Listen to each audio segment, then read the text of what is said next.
스승님, 세상을 아우르는 사랑이 바로 자비라고 말씀하셨는데요. 그렇다면 자비심이 생기면 어떤 좋은 점이 있을까요? 세상에 존재하는 질병이나 두려움에 대해서 자비심을 가진 사람은 어떻게 대처하나요? 두려움이 사라지나요?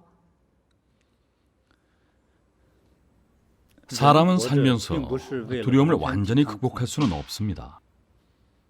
어떤 두려움은 마음속으로 얻고자 하는 것이 너무 많아서 생기기도 하죠. 얻고자 하는 마음이 너무 커서 생기는 두려움입니다.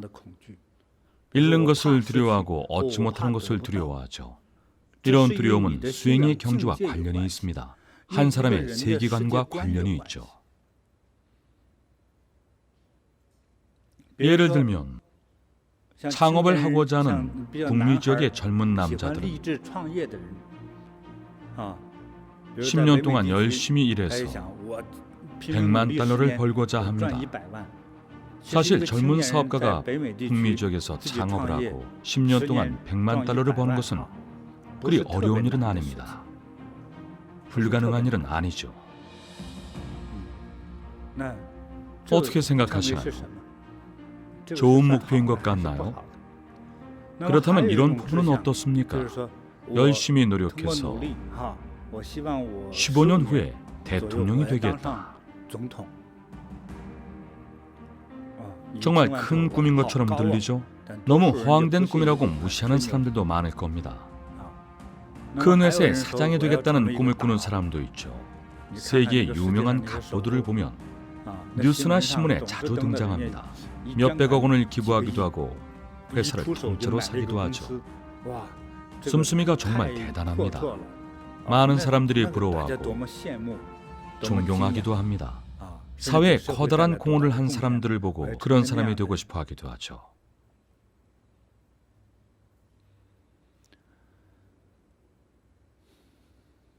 이처럼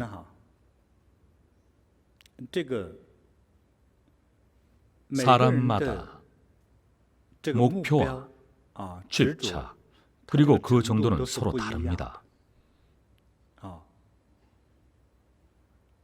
추구하는 것이 다르면 얻는 것도 달라집니다.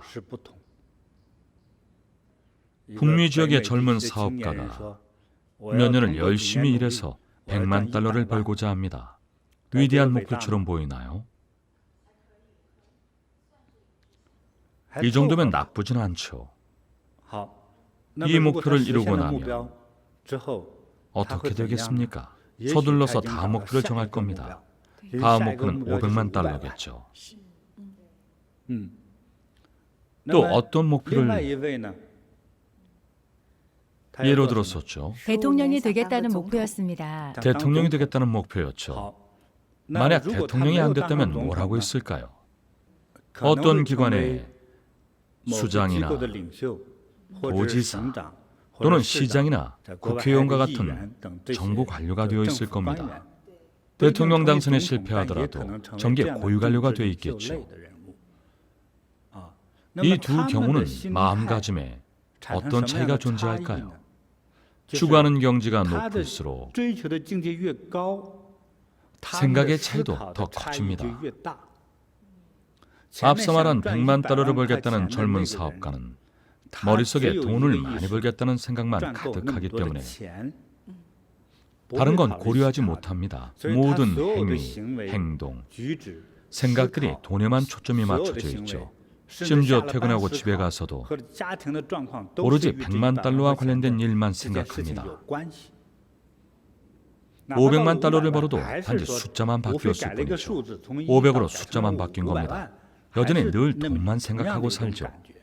이런 사람의 경지는 높지 않습니다. 결국 돈의 노예가 될 뿐입니다. 이 세상을 사랑하지 않습니다. 내 상품을 사는 소비자만 사랑하죠.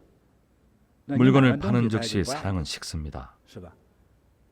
대통령을 꿈꾸는 사람은 당선되지 못했다 하더라도 최소한 대통령이 되는 법을 배우고자 했을 겁니다. 그 과정에서 세상을 다스리고 중생을 보살피는 진정한 제왕의 이치를 터득히 했다며 대통령이 되지 못했다 하더라도 걸출한 인재가 되었을 겁니다. 중생을 사랑하는 위대한 인물이 될 겁니다. 마음의 경지가 완전히 다릅니다. 세상의 모든 일을 사랑하죠. 중생을 사랑하는 사람은 작게는 심신을 수양하는 수행자가 되거나 크게는 나라를 다스리고 중생을 보살핍니다. 둘 중에 하나가 될 겁니다. 깊은 수양과 인자함을 갖추되 큰 인물이 되지 못했다면 그것 또한 운명입니다. 세상을 구원해줄 사람을 필요로 하지 않는 시대에 태어났기 때문이죠. 혼란스러운 시대에 태어났다면 용감히 나서서 지혜를 발휘했을 겁니다. 스승님께서 방금 말씀하신 마음의 경지가 와닿습니다. 사람마다 다른 성과를 얻는 이유가 바로 마음의 경지가 다르기 때문이죠. 그렇다면 마음의 경지가 곧 사랑하는 마음과 자비심인가요? 아닙니다. 마음의 경지는 내면의 경지를 뜻합니다. 경지를 또 다른 말로 표현하면 세계관, 가치관 정도로 표현할 수 있겠죠. 인생에 대한 생각과 고찰, 그리고 의식의 수준이 높아야 합니다. 그래야만 더 멀리 생각할 수 있고 더 멀리, 더 넓게, 더 풍부하게 바라볼 수 있습니다. 이것이 바로 중국 철학에서 말하는 군자와 소인의 차이점입니다. 군자와 소인의 차이는 또 다르게 표현할 수도 있습니다. 큰일을 도모하는 사람과 평범한 보통 사람 간의 생각의 차이라고 할 수 있죠.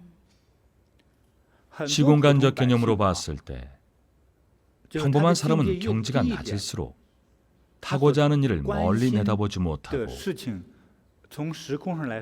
눈앞의 일에만 연연합니다. 눈앞의 것만 보죠. 반면에 높은 경지와 깊은 지혜를 갖춘 사람은 더 멀리 내다보고 계획합니다. 예를 들어 몸싸움을 할 때도 먼저 주먹으로 상대방을 때려 코피를 나게 한 사람이 오히려 먼저 죽는 경우가 있습니다. 처음의 승리가 꼭 최후의 승리로 이어지는 것은 아닙니다. 전쟁터에서도 상대방을 도발하거나 격전을 치르는 데는 능하지만 결국 단 한 번의 승리도 얻지 못하는 사람이 있습니다. 마음이 충분히 넓지 못하면, 다시 말해서 수양과 지혜의 깊이가 부족한 사람은 문제를 근시안적으로 바라보고 단기적인 성과만을 얻을 뿐입니다. 제가 직접 관찰해봤습니다. 도시 사람이든 시골 사람이든 수양의 깊이가 낮은 사람은 눈앞의 일에만 사로잡혀서 잠깐의 상황에 따라 울고 웃는 경우가 많더군요. 내면의 지혜가 깊은 사람은 늘 이런 생각을 합니다. 지금의 기쁨과 슬픔은 아무런 의미가 없다. 내가 추구하는 큰 세상과는 아무런 관계가 없다. 군자와는 달리 소인은 바늘에 살짝 찔리기만 해도 아파하면서 옵니다. 하던 일도 내팽개칩니다. 하지만 군자는 무덤덤합니다. 큰일을 도모하는데 그까진 일은 대수롭지 않은 거죠. 바늘에 찔린 고통 때문에 잊은 지 오래입니다. 자비심이 생기면 질병과 번뇌에 대한 두려움이 사라질까요?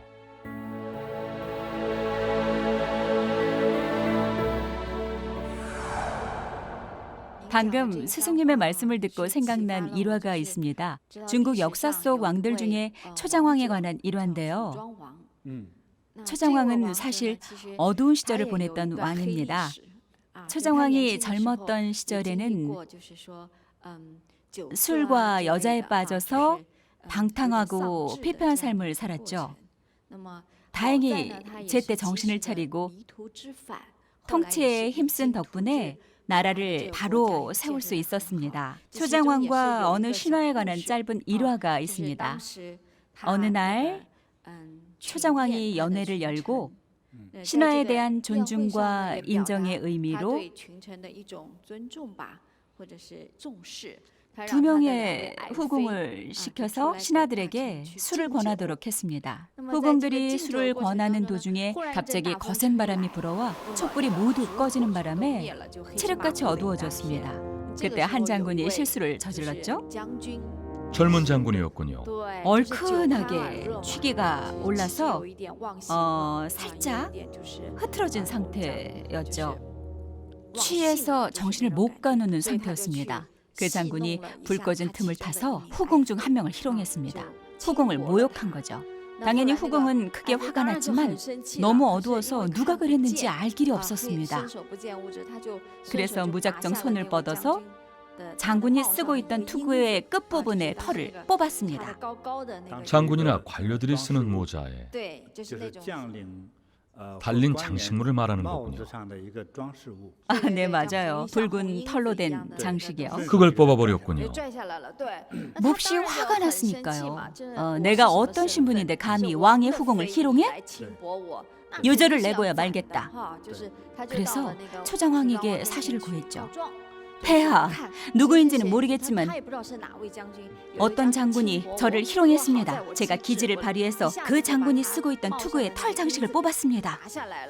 폐하께서 꼭 찾아주셔야 합니다. 여기 모인 자들 중에 투구의 장식 털이 없는 자가 바로 저에게 무례를 범한 자입니다. 꼭 찾아서 벌을 내려주세요. 만약 평범한 사람이었다면, 보통 사람의 경지였다면 감히 짐의 후궁을 건드리다니 죽어 마땅한 놈이로구나 라고 했을 텐데, 하지만 초장왕은 달랐습니다. 당시 초장왕은 나라를 다스리고 천하를 품고자 하는 넓은 마음을 가지고 있었으니까요. 물론 자신의 후궁이 모욕당한 것은 매우 수치스러운 일이었습니다. 하지만 오히려 태연한 목소리로 이렇게 말했죠. 듣거라. 모든 장군들은 꺼진 촛불이 다시 켜지면 자신의 투구 장식 털을 뽑아라. 그리고 취할 때까지 밤새도록 술을 마시도록 하라. 최정왕이 이렇게 말하자 후궁은 어안이 벙벙했죠. 자신의 청을 들어주기는커녕 장군들에게 장식 털을 모두 뽑아버리라고 시켰으니까요. 화합을 위한 조치였습니다. 화합을 통해서 위기를 해결하려고 한 거죠. 당시 초장왕은 이렇게 생각을 했습니다. 지금 당장 후궁을 희롱한 장군을 궁지에 몰아넣어서 내칠 수 없다고 말이죠. 더 중요한 것은 마음속으로 이미 그 장군의 죄를 용서했다는 겁니다. 물론 초장왕은 이 모든 것을 마음속으로만 생각했습니다. 후궁을 제외하고 다른 신하들은 방금 무슨 일이 벌어졌는지, 앞으로 무슨 일이 벌어질지 전혀 알 길이 없었죠. 그 후로 3년이 지나고 이 사건은 점점 잊혀갔습니다. 그런데 3년이 지난 어느 날 초장왕은 반란의 위기에 부딪혔습니다. 당시 한 신하가 반란을 일으켰던 겁니다. 혼란을 틈타서 초장왕을 패하고 살해하려고 했죠. 반란군과 초나라의 군대가 서로 교전을 벌이는 중에 한 용맹한 장군이 등장했습니다. 온몸에 피를 뒤집어 쓰고 미친 듯이 창을 휘두르면서 필사적으로 초장왕을 보호했죠. 그렇게 적군의 포위를 뚫고 빠져나갔습니다. 그 덕분에 위기 속에서도 초장왕은 목숨을 건졌고, 그 후로 군대를 재정비해서 단번에 반란군을 제압했습니다. 반란이 평정된 후에 초장왕은 당연히 그 장군에게 상을 내리기로 했습니다. 위태로운 전쟁터에서 목숨을 걸고 자신을 지킨 충성스러운 장군을 불러서 물었습니다. 어떤 상을 원하는가? 장군이 초장왕에게 절을 올리면서 이렇게 말했습니다. 어떠한 상도 바라지 않습니다. 폐하께서 당시 저의 목숨을 거두어 주신 은혜에 감사할 뿐입니다. 그리고 연회가 열렸던 날의 일을 솔직히 말했습니다. 3년 전 연회가 열린 날, 제가 감히 무례를 범했습니다.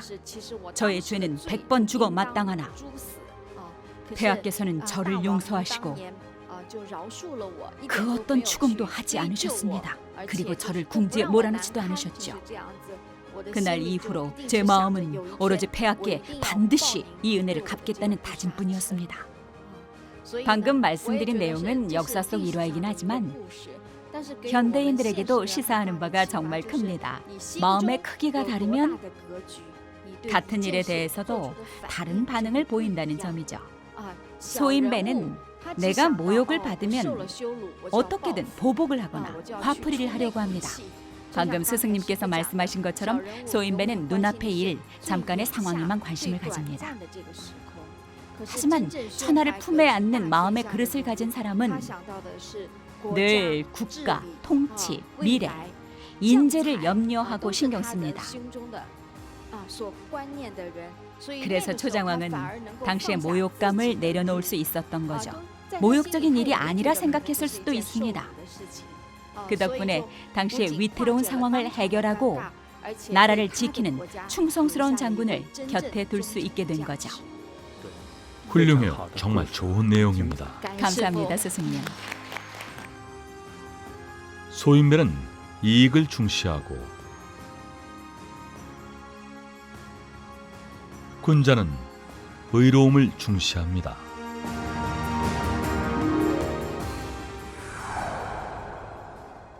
사실 이 일화는 오늘의 주제와도 일맥상통합니다. 뜻을 세운 군자와 평범한 사람은 세상을 바라보는 시각과 생각의 깊이에 차이가 납니다. 초정왕은 한나라의 왕이었죠. 대단히 큰 나라는 아니었지만 지금의 일본보다 더 큰 영토를 다스리던 한나라의 군왕이었습니다. 모든 왕은 자신의 판단만으로 사람을 죽이고 살릴 수 있습니다. 초정왕은 왜 그 장군을 처형하지 않았을까요? 심지어 초정왕은 그 장군이 누구인지조차도 몰랐습니다. 누가 자신의 궁을 희롱했는지 직접 보지 못했으니까요. 당시 불이 꺼진 상태였고 횃불이 몇 개 켜져 있었다고 해도 어둡고 캄캄한 밤이었으니 제대로 볼 수 없었겠죠. 누구인지 알 수 없었습니다. 초정왕은 왜 그렇게 했을까요? 진정한 군왕이었기 때문입니다. 군사들을 거느리는 장군은 1000명의 군사보다 장군 한 명을 얻는 것이 더 어려운 법이니까요. 사실 1000명의 군사를 얻는 것도 보통 사람에게는 어려운 일입니다. 하지만 더 어렵고 가장 어려운 건 훌륭한 장군을 얻는 일이죠. 왕자를 지키기 위해서는 훌륭한 문관 외에도 유연한 장군이 필요합니다. 장군은 나라의 이익과 안전을 지키는 자들입니다. 장군의 전력을 다하지 않으면 왕자를 지키지 못하거나 다른 이에게 빼앗길 수도 있죠. 초장왕은 무엇이 더 중요한지를 헤아렸던 겁니다. 거기다 사람의 습성까지 헤아렸습니다. 사람은 가끔 술을 마실 때가 있죠.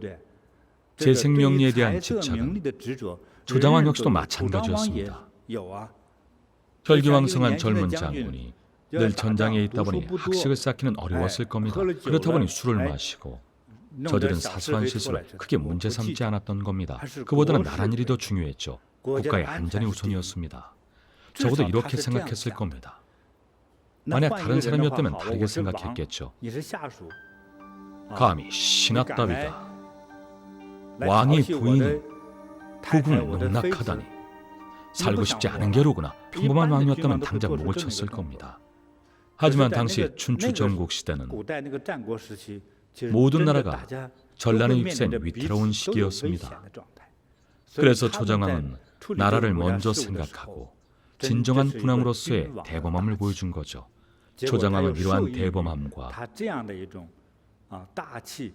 인자함 그리고 너그러움 덕분에 목숨을 걸고 자신을 보호하는 장군을 얻을 수 있었습니다.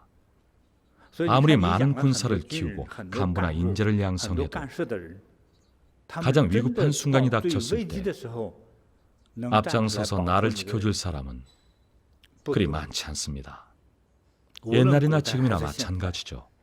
내가 질 것 같거나 교도소에 갈 것 같거나 사업이 망할 것 같으면 주위 사람들이 모두 떠납니다.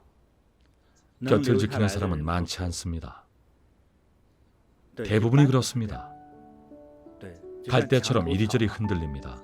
거센 바람이 불어오면 픽 쓰러져 버립니다. 이 모든 것이 마음의 경지가 다르기 때문입니다. 마음의 경지에 따라 세상을 보는 시각과 생각의 깊이가 달라집니다.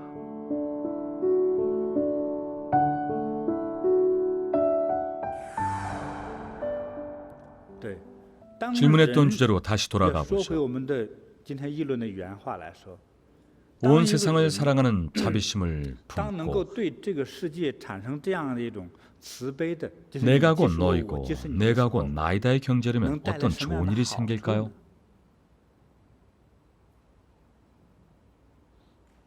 말로는 쉽게 설명할 수 없습니다. 우선 작은 부분부터 살펴보겠습니다. 사실 수업을 준비할 때 질문을 예상하지는 않았습니다. 저만의 수업 방식인데요. 누군가 질문하면 그때의 생각을 말씀드립니다. 저 같은 세속적인 사람에게 가장 실질적이고 유용한 가치는 무엇일까요? 앞에 앉은 분, 돈 벌고 싶나요? 그렇다고 합시다. 아니라고 하면 거짓말입니다. 돈을 많이 벌려면 고객에게 잘해야 합니다. 물건을 팔아서 돈을 벌려면 훔치거나 뺏거나 속여서는 안 됩니다. 물건 품질이 좋고 서비스도 정말 훌륭하다면 고객을 사로잡을 수 있습니다. 고객을 진심으로 잘 대해야만 장기 고객 또는 평생 고객을 확보할 수 있습니다. 한 사람에게만 잘해주면 그건 고객이 아니라 친구일 뿐이고 많은 고객들을 잘 대해야만 많은 돈을 벌 수 있는 법입니다. 그렇죠? 가짜 상품은 아무리 잘 팔아도 결국 들통납니다. 어떤 기업이 가짜 우유나 가짜 분유, 심지어 아이들이 마시는 유산균 음료도 가짜를 만들어 판다면 지금 당장은 그 기업을 망하게 하거나 사실을 폭로하지 못할 수도 있습니다. 하지만 언젠가는 밝혀집니다. 가짜는 가짜일 뿐이고 진짜는 진짜인 법이죠. 지금 당장은 무사할지도 몰라도 언젠가는 분명히 땅으로 곤두박질 치는 날이 옵니다. 어떤 아이가 그 장사꾼이 만든 가짜 제품을 먹고 문제가 생겨서 머리가 잘못되거나 장애가 생기면 그 장사꾼이 무사하겠습니까? 진정한 부귀를 얻고 싶다면 정직한 물건을 팔아야 합니다. 제가 방금 말씀드린 마음가짐과 마음의 경지를 이해해야 합니다. 분유나 우유처럼 아이들의 영양과 관련된 음료 사업을 하려는 분들은 반드시 명심하세요. 내 아이가 먹는다는 생각으로 가장 좋은 제품을 만들어야 합니다. 이런 제품이 만들어져서 믿고 먹을 수 있다면 얼마나 마음이 뿌듯하겠습니까? 물건을 팔면서도 참 행복할 겁니다. 하지만 물건을 속여 팔면 돈 셀 땐 즐겁겠지만 평생을 긴장과 두려움 속에서 살아야 합니다. 들통나서 망할까 봐 늘 전전긍긍하겠죠. 많은 사람들이 돈을 번 후에도 누군가 집요하게 나의 잘못을 들추고 다니지는 않을까 걱정합니다. 누군가 결국 내 과거를 뒤져서 그동안 거짓말로 사람을 속이고 돈을 빌리고 가짜 물건을 팔았다는 사실을 밝혀내면 끝이 좋을 리가 없겠죠. 불행하기를 바라는 것이 아닙니다. 마음의 경지가 낮은 사람이 거짓과 속임수로 남을 해치는 이런 방식은 결코 오래가지 못합니다. 언젠가는 화가 닥치기 마련입니다. 잘 생각해 보세요. 굳이 불안해하면서 사업을 할 필요가 있겠습니까?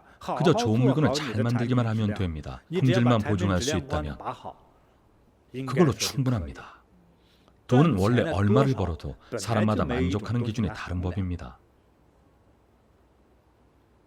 중국인 동포들 중에는 몇백억을 벌고서도 부족하다는 사람들이 있습니다. 마임이랑 비교하면서 더 벌어야 한답니다. 잘못된 생각은 아닙니다. 잘못된 건 아니죠. 하지만 평생 돈과 숫자만 쫓는다면 그 숫자 때문에 문제가 생길 겁니다.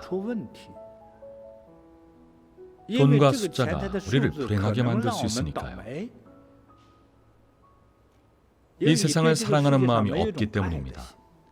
사랑하는 마음이 없는 사람이 파는 물건은 정말 심히 걱정됩니다. 그들은 말도 안 되는 이유를 내세웁니다. 굳이 많은 돈을 들여서 좋은 원료로 좋은 물건을 만들 필요가 없다고 합니다. 마음의 경지가 높은 사람은 무한한 이익을 얻을 수 있습니다. 특히 경영자라면 더 그렇겠죠. 정치를 하는 사람이라면 더 대단할 겁니다. 적어도 어느 지역 주민위원회에 일원이 되어 있겠죠. 정부 소속의 공무원으로서 늘 지역 주민을 위해 애를 씁니다. 주민을 돕고 더 많은 복지를 돌려주기 위해 노력하죠. 일 처리를 할 때도 말과 행동에 주민을 위한 진심이 담겨 있습니다. 당연히 주민들의 큰 사랑을 받겠죠. 이런 사람의 경지가 더 높아지면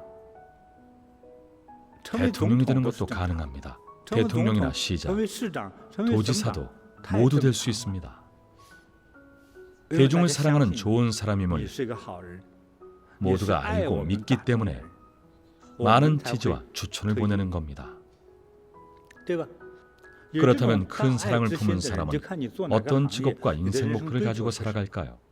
마음의 경지가 낮은 만두장수라고 합시다. 가짜 밀가루, 싸구려 밀가루, 유통기한이 지난 밀가루를 쓰기도 할 겁니다. 다른 재료를 섞어서 냄새만 없애면 손님들은 모를 테니까요. 캐나다에 평범한 만두장수가 있다고 합시다. 특별한 재주도 없고 배움도 짧습니다. 1년 동안 2~3천만 원을 벌면 먹고 살기에 충분합니다. 매일 땀을 뻘뻘 흘리면서 온종일 만두를 팔면 그 정도를 벌 수 있습니다. 가짜 만두를 팔면 더 나아질까요? 가짜 만두를 먹고 탈변한 사람이 법원에 고소하겠죠. 모든 의료비용과 영수증을 청구할 겁니다. 벌금에 병원비까지 몇 억은 좋게 나올 겁니다. 집을 다 팔아도 모자랄 겁니다.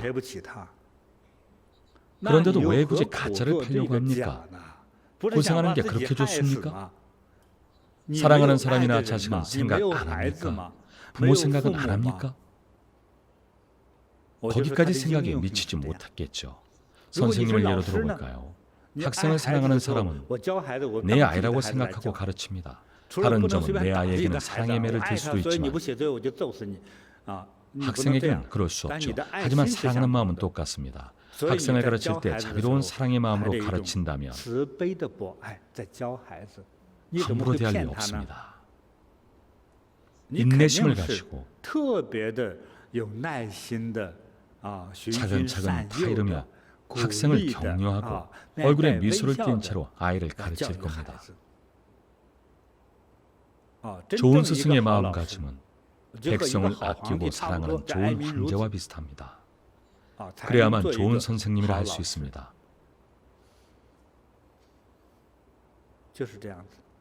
좋은 선생님은 우수한 학생을 배출하고 싶어합니다. 자신의 학생이 얼마나 뛰어난지 자랑하고 싶어합니다. 학생을 자랑스러워합니다. 만약 학생이 어른이 되어서 선생님을 떠올렸을 때 죽이고 싶은 마음이 들 정도라면 그건 정말 큰일이죠.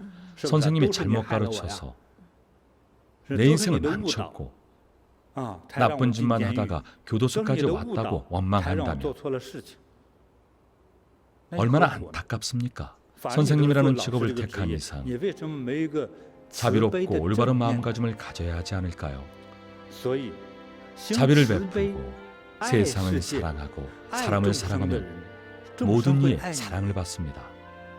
이와는 반대로 사람을 해치고 온갖 상처를 입힌다면 그 화살은 결국 나에게 돌아옵니다.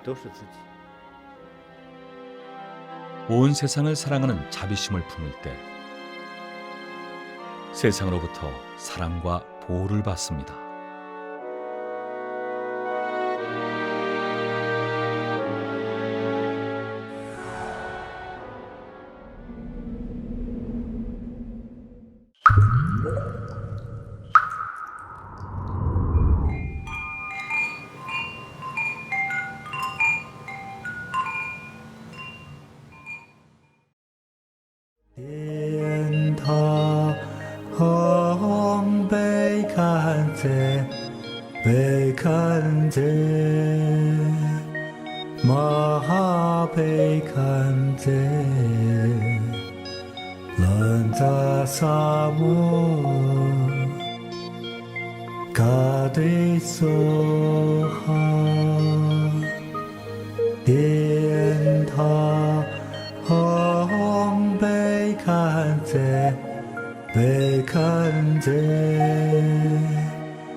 天堂被看见，被看见，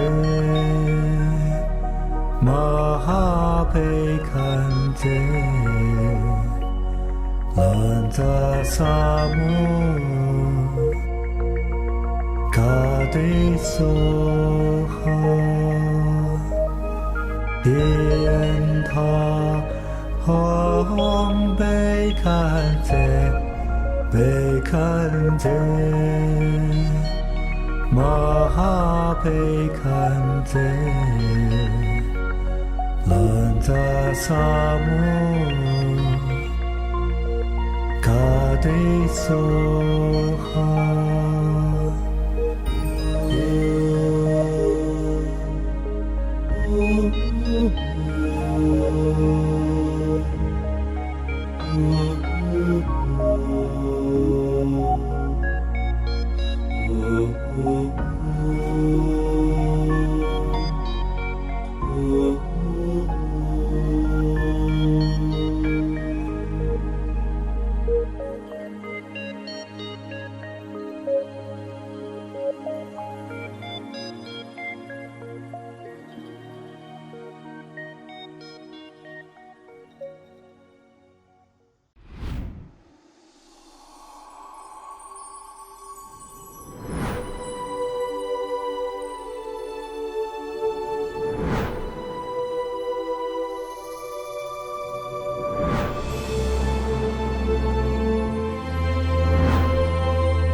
일흔여섯, 44년생.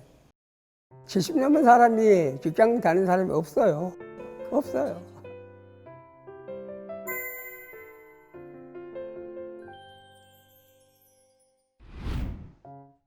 누구나 오래 살 수 있지만 건강하게 살기는 쉽지 않은 100세 시대. 70세의 나는 어떤 건강 상태로 살고 있을까? 생각해 본 적 있으신가요? 오늘의 사연은 70이 넘은 연세에도 직장 생활을 하고 있는 김성수님의 이야기입니다. 세무 상담만 지금까지 그걸 한 4, 50년 가까이 했나? 그전에는 세무 상담사에 나오는 책자가 한 20권짜리가 있어요. 그거를 거의 읽다시피 했어요. 회사에서 일을 하면은 어느 책 몇 권 어제쯤을 한번 봐라. 이렇게 얘기할 수도 있는 게 있거든. 쉼없이 달려온 50년의 세월. 일하러 그러면 스트레스 받잖아요. 뒷머리가 땡겨요. 그죠? 뒷머리 부분. 지금은 많이 좋아졌어요. 그전에 목이 아파가지고 왕청심환으로 살았다니까요. 그런데 이제 나이가 또 드니까 허리 통증. 지실거 이건 아닌데 항상 우레하게 아파오고 그러다 보니까 이따금 우울증 증세도 좀 와요, 사실은. 여러 군데가 아프니까. 특히 왼쪽 무릎은 고등학생 때부터 있어온 통증인데요. 이 관절이 아픈 거가 비가 올라하면 귀신같이 알잖아요. 그러면은 이제 한동약국에 케토톱을 갖다가 붙이고 며칠 지나면은 또 견딜만 하고 그렇게 지난 게 50년이에요. 50년. 그런데 최근에 이 무릎 통증이 사라졌다고 합니다. 어떻게 된 일일까요? 그래서 저는 이제 보라매면 맨날 운동 다니니까 가다 보니까 안내 책자를 주더라고요. 한번 보세요. 그래가지고 가서 저는 이제 네이버에 많이 들어가 쳤죠. 저 이제 제일 그 멘토가 와닿은 게 누군가 하면은 성정약사선원의 박차숙 씨.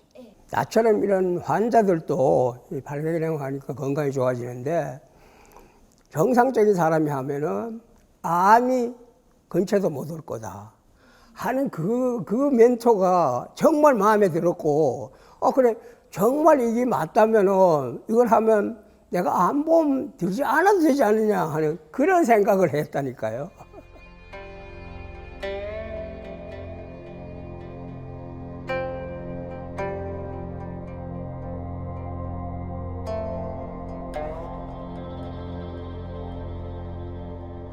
6개월 정도 했을 때 이 왼쪽 무릎에서 저가 느껴지게 우두두둑 소리가 나요.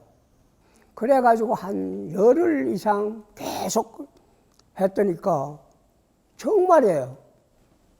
정말 신기해요. 깨끗하게 없어진 거예요. 이야, 정말 저도 그거 믿기질 않아요. 나이 들면 당연한 거라 생각했던 무릎 통증. 50년 동안 불편했던 무릎 통증이 팔개 내공을 시작한 지 6개월 만에 싹 사라진 겁니다. 그리고 발톱 무좀도 좋아졌다는데요. 이 옛날에 이게 이래 컸어. 지금은 제가 혼자 깎아도 되잖아요. 또 하나는 매일 3시 반에 일어나도 그날 피로하는 기색이 없어. 또 머리가 맑아져요. 머리가 맑아져요. 그러면 뭐가 잘 되느냐? 제 하는 일도 정말 신기할 정도로 술술 잘 풀려요. 제가 하는 업무가 이제 세무에 관한 부동산 컨설팅인데 그 업무가 금년에는 다른 때보다 한 3배 정도 글어 늘었어요. 저는 그래서 이게 전부가 내가 발견해서 몸과 마음이 건강해지니까 정신이 맑아지고 그러니까 업무도 잘 풀린다고 정말 저는 그렇게 믿어요. 그러니까 이 발견해공을 더 할 수밖에 없고 사람이 긍정적으로 변해요. 그전에는 저도 이제 가능하면 긍정적으로 생각하려고 그랬는데 지금은 그게 더 강해졌죠. 몸과 마음을 다 고칠 수 있는 게 바로 발견해공이에요.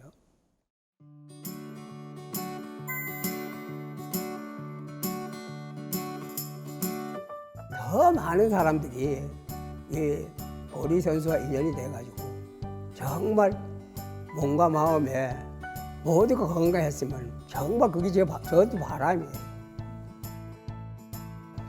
제가 해보니까 좋으니까 제가 몸속으로 지금까지 느꼈으니까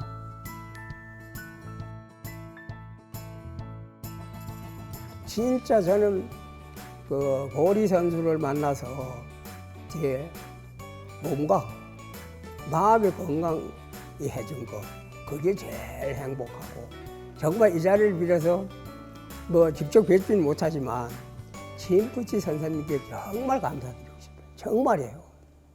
정말 고마운 분이에요.